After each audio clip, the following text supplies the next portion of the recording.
Committee way. I want to speak as the chair of, I was the chair for impeachment motion for Deputy Governor for Siaya, and during that particular impeachment motion and process, Honorable Speaker, we were able to give both sides, the accusers and the Deputy Governor, enough time. We sat as a committee through the night looking at all the reports. From my side, Honorable Speaker, I believe the committee way is the best way to go. Honorable Speaker, members have an issue with the 6 members from Kenya Kwanza side who sat December last year when they were presiding over the impeachment motion for Kawira. I believe the reason why they were put there by the leadership of Kenya Kwanza, it's because they want them to bring historical memory. That's the reason why they are there, so that they can help to check if the accusations that have been brought again are the same. Honorable Speaker, it's not that when we have 11 members, the others, Honorable Speaker, when we did that impeachment process, the process was covered live. The people of Meru, the MCS from Meru, they'll be able to see, because all the media houses will be there covering live, the same as if we have it at plenary. So by going to committee way, we are not losing anything. If anything, we'll gain, because if the committee finds that there is substantiated allocations, then it will come to the committee. It will come to plenary. There'll be 2 options. I mean, there'll be 2 opportunities for the Speaker, for the Governor. Honorable Speaker, I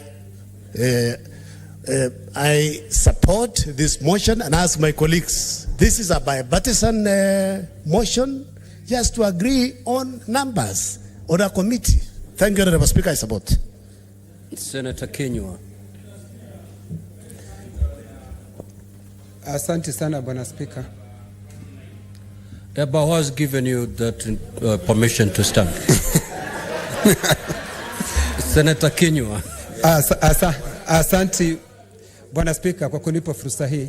What is your point of order, Senator Omtata? Order number 109, and ask that the move of the motion be now called upon to reply, because we are now bombing rubble. We are repeating ourselves. There's nothing new being said. So let the mover be called to reply. Now, Honorable have a seat, Senator Folamu. You can take your seat, please. Now, Honorable Senators, Senator Omtata has read the mood of the House and is seeking for the chair to call the mover to reply. Now, will as many? No. Senator Maruma, take your seat. This is a matter we can dispense with in a minute. Okay? So I will proceed to put the question. Will as many as of that opinion say aye? Aye. Will as many as of the contrary opinion say nay? So the ayes have it. Senator Ledama, proceed to reply.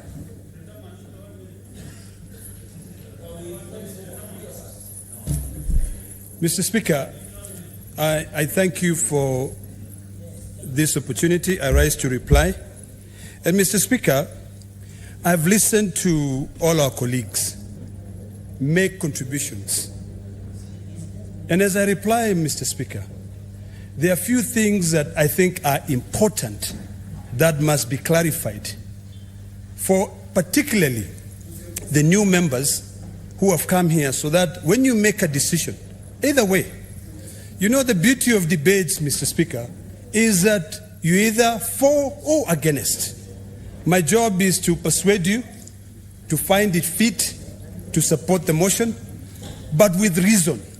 Debate, when I was in school, I was taught that debate enriches skills. It also challenges you to be able to think outside the box. Mr. Speaker, during the submissions of our colleagues, one of our colleagues have indicated clearly that it is important for the governor to be able to come to this plenary so that she can be able to defend herself and all senators get a chance to cross-examine her. Mr. Speaker, I want to correct that assertion. When we sit as 67 members of the Senate, we'll only sit as a jury. The only thing we can be able to do is to seek clarification. You will rise and say, can you please clarify what you just said?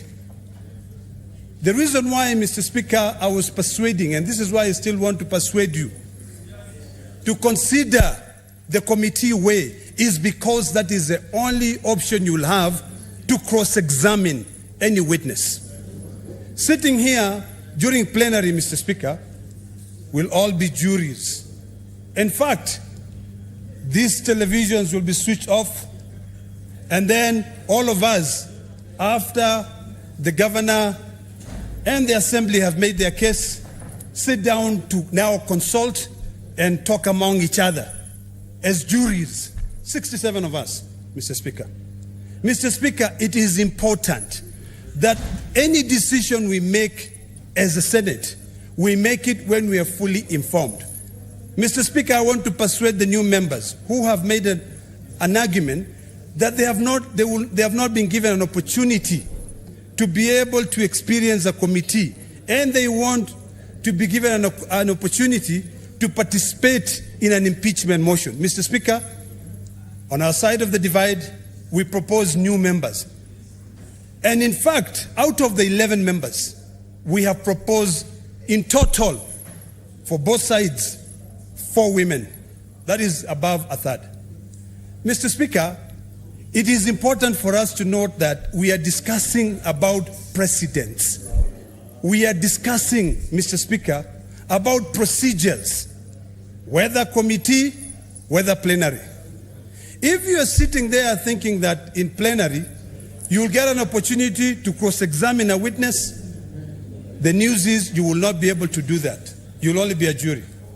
So those are the issues that we must consider, Mr. Speaker, order, senators, as we make our decision. Senator Boni, and Senator Kisang. Thank you, Mr. Speaker. Mr. Speaker, we are a new democracy. In fact, now I'm happy that soon we'll be celebrating 60 years of independence. We have chosen a presidential system of governance. In the United States, Mr. Speaker, during an impeachment process, a group of representatives who are referred to as managers prosecute the matters and then submit. Once the charges have been read, they prosecute the matters and then submit a report for the full House to debate. We are quite far, Mr. Speaker, when it comes to the issue of understanding issues to do with impeachment process. And I know, Mr. Speaker, and I want to persuade my colleagues that I know that we are sitting here, and in most cases, Mr. Speaker, what drives us is our political affiliation, Mr. Speaker. I want to remind us, and as I persuade you, as I close, Mr. Speaker, I want to persuade you that whatever happens today, remember it will go on record. It is something which will be able to help build this Senate. I know as you sit there, you've made up your mind.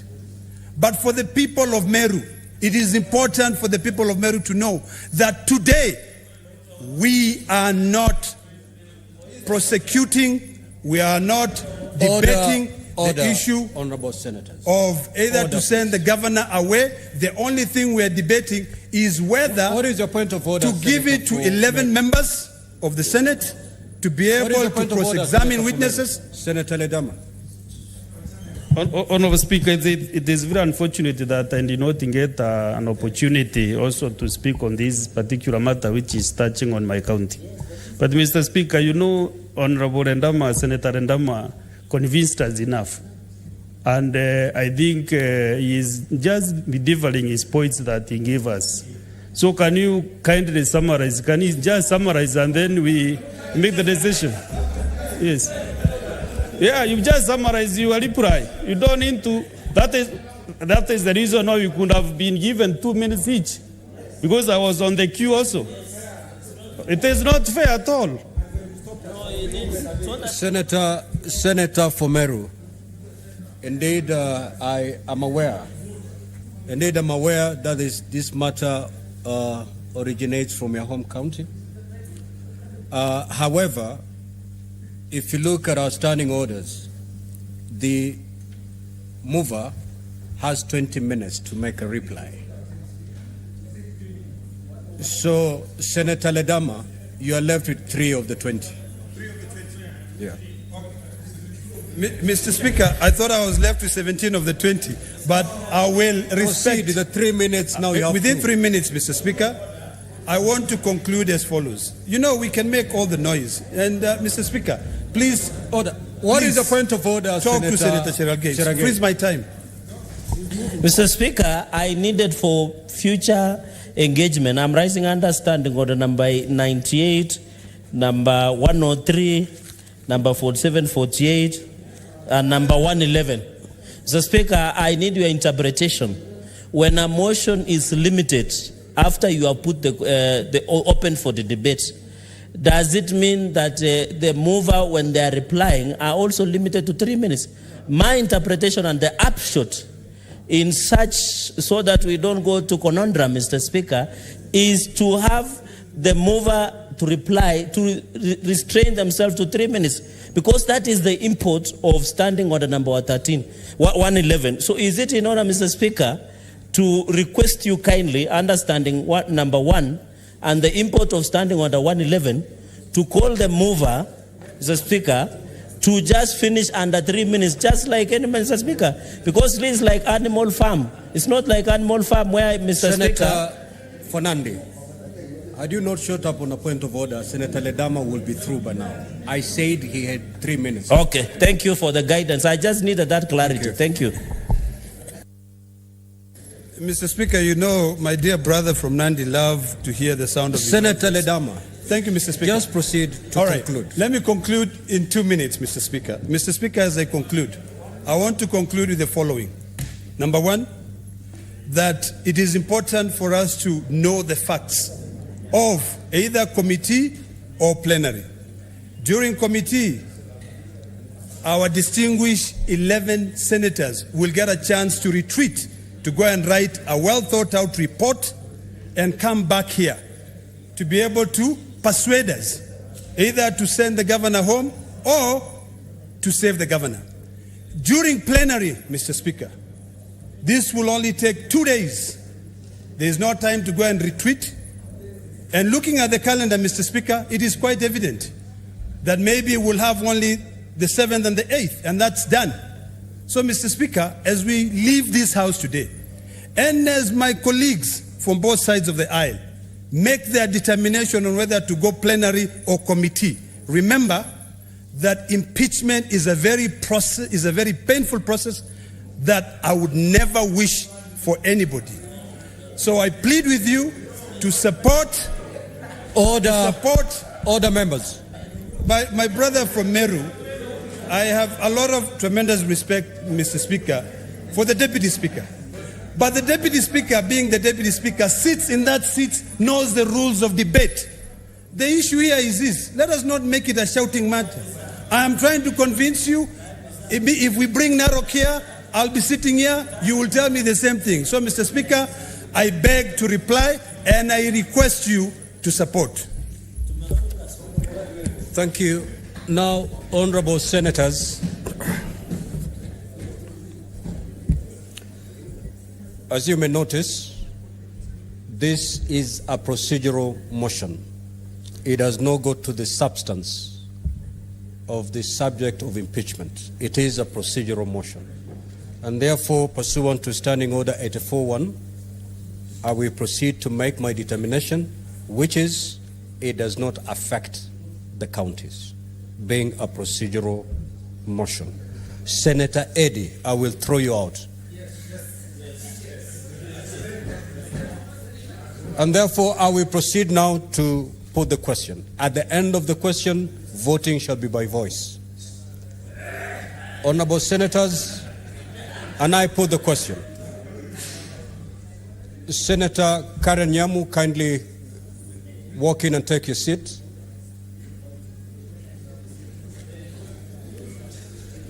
That whereas pursuant to Article 181 of the Constitution and Section 33 of the County Governments Act, on Wednesday, 25th of October 2023, the Meru County Assembly, order members. How will you vote if you won't hear the question? Or what are you going to vote on if you cannot be still to hear the question? Order members. That whereas, pursuant to Article 181 of the Constitution and Section 33 of the County Governments Act, on Wednesday, 25th October 2023, the Meru County Assembly approved a motion to remove from office by impeachment the Honorable Kawira Mwangaza, the Governor of Meru County. And further, whereas by a letter reference M/Cares Volume 4/43, dated 26th of October 2023, and received in the office of the Speaker of the Senate on Friday, 27 October 2023, the Speaker of Meru County Assembly, Senator Chirangei, informed the Speaker of the Senate of the approval of the motion by County Assembly and further forwarded to the Speaker of the Senate documents in evidence of the proceedings of the Assembly. And whereas pursuant to Section 33(3)(b) of the County Government Act and Standing Order 81(b) of the Senate by resolution may appoint a special committee comprising 11 of its members to investigate the matter. Now, therefore, pursuant to Section 33(3)(b) of the County Governments Act and Standing Order 81(b), the Senate resolves to establish a special committee comprising the following senators: Senator Dr. Boni Kalwale, CBS MP; Senator Jackson Mandago, EGH MP; Senator Karungo Thangwa MP; Senator Esther Okenyuri MP; Senator Ali Roba, EGH MP; Senator Peris Tobiko, CBS MP; Senator Enoch Wambua, CBS MP; Senator Abdul Haji MP; Senator Okoeti Omtata MP; Senator Crystal Asige MP; and Senator Shakila Abdallah MP to investigate the proposed removal from office of the Governor of Meru County and pursuant to Standing Order 82 to report to the Senate within 10 days of its appointment on whether or not it finds the particulars of the allegations against the Governor to have been substantiated. Will as many as of that opinion say aye? Aye. Will as many of the contrary opinion say nay? Nay. The nays have it.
transforming your world.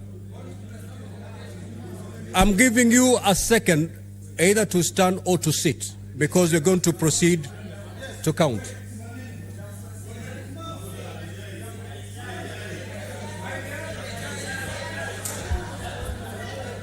Order, Senator Ledama.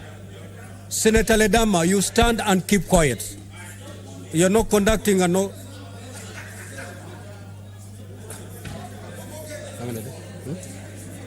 So, let's defeat it. Now, honorable senators, the clerk has proceeded to count the senators standing. You are 14, and therefore is defeated. Thank you.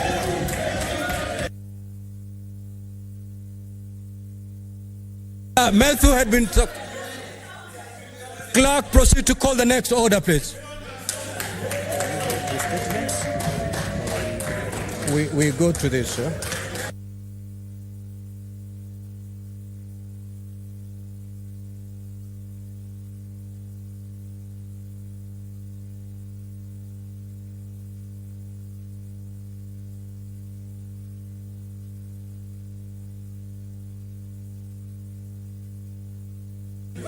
Order, order, honorable senators.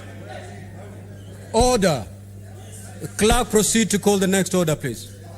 Order number 8, the Sugar Bill, National Assembly Bills number 34 of 2023, second reading. A bill for an act of parliament to provide for the development, regulation, and promotion of the sugar industry, to provide for the establishment, powers and functions of the Kenya Sugar Board, and for connected purposes.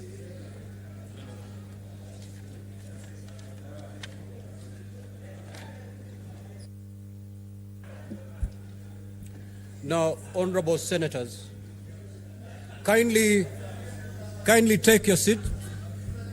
For those who are not willing to continue after that vote, please, you can wait your colleagues in the lounge, but don't disrupt the proceedings of the House. We need to proceed. Now, pursuant to Standing Order 45-2, I will again further rearrange the sequence of today's order paper. And Senator Fomeru, kindly take your seat. If you look at today's order paper, order number 19 and 20, these are orders that have been appearing in our order paper for the last 3 months, if not more. These are procedural matters that we can dispense with at this moment, and then we can revert to the original flow of today's order paper. So I will rearrange the business. We proceed to prosecute order number 19 and 20 before resuming the normal flow of today's business. Clerk, proceed to call the order. Order number 19, motion, report of the 146th Assembly of the Interparliamentary Union, IPU, and related meetings held in Manama, Kingdom of Bahrain from 11th to 15th March 2023. Senator Kathuri, proceed.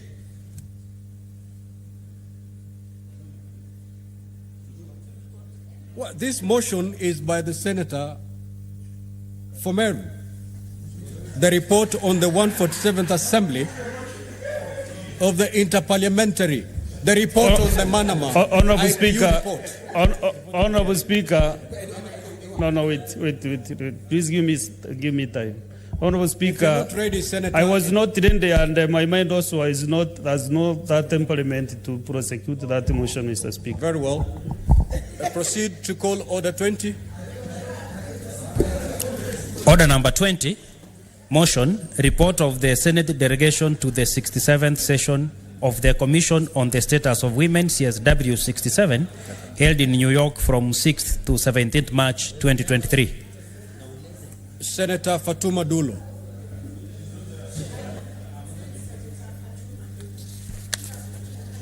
Yes, you can do that.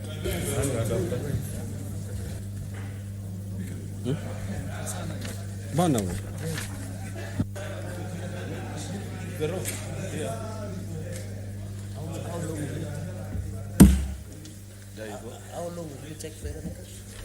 A few minutes.